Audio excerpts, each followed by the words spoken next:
In this last video, we're planning to make the final layout of the second part of the model here. I've already done the first part. You can see that it's nicely divided out and it fits to the square.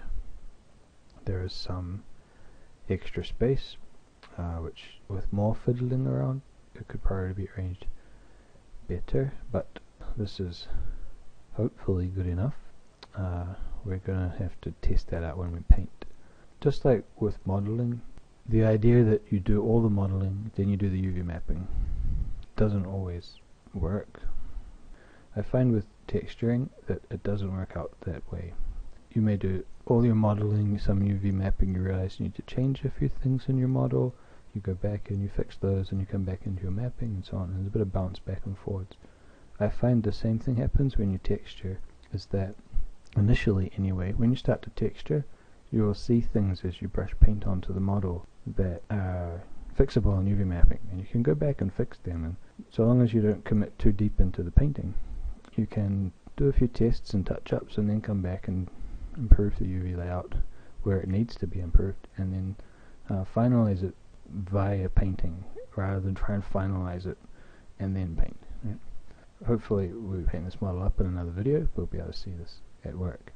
Alright, so for now we have this part remaining, the back, and we have the sort of 3 steps to figure this one out. I'm going to try to, given what we have here, this has been laid out so it's pretty much scaled together. You can see it jumps a little bit, but it's got a little bit of scaling to fit a few things in just that little bit better. By and large everything is okay.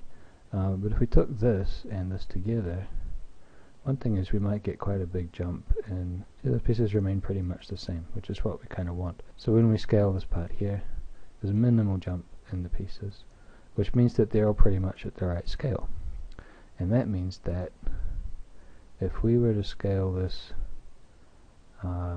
as if we were to expect that, say this was the top corner here for the mapping square, and we wanted to get all of this into one square, we could see that we'd have to scale it by about that much and then move some of this over to the underneath part in order to make a square. So I'm going to try with that. Now it looks like we've scaled it down really, really far, but the nice thing about this is that when you pop it up to full screen, then this part you can do completely in full screen. You don't really need to see the model. You can see that we've got quite a lot of extra room to shove the stuff around. Right? The other thing we need to do is, wherever we can, if there are pieces that can join together, then we want to try and do that. So say for example, yeah, this piece here and that edge there, there's a good chance we've got to join those two bits up. This is pretty much just looking for, let's just pull these bits out, it's pretty much just looking for bits that relate, finding out what edges coincide. I'm assuming it's those ones, but we don't really know for now. Assuming they join up and making the piece join using select vertex, and you want to do target welding, so it does happen to be the right side there. So we're going to scale that a bit more first, but you know, target weld, target weld, target weld. The whole process is just that. It's look for edges, join them up, target weld them, and then arrange. So I'm going to do a little bit of that joining, and then I'm going to do the arrangement. And I'm going to do the arrangement in fast forward because it'll take me about an hour, and I can probably speed it up by 5 to make it a lot quicker. To a 15-minute video or something like that on top of this. Let's get started with that.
You might have noticed I did a little scaling of the pieces to bring them in from the edge.